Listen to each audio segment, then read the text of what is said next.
Kotu ya woboko kichako anjolle kenya anniga kenya mari malliko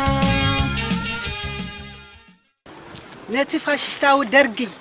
كسعفن شوت عتيقو بسوفيت بكيوا إنا تدقفن تقراين مدمساس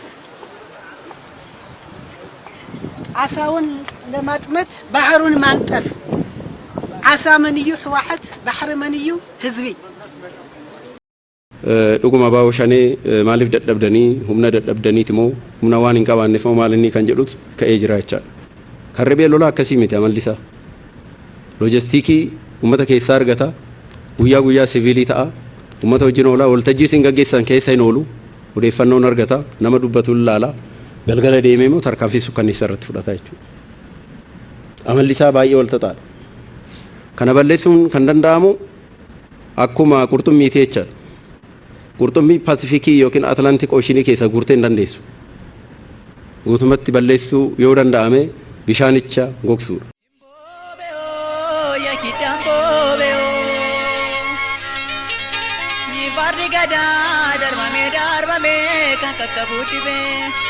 Ilmaan Oromoo shan darbachaa dhufteen kan jette guuttateen yeejjamboo beeoo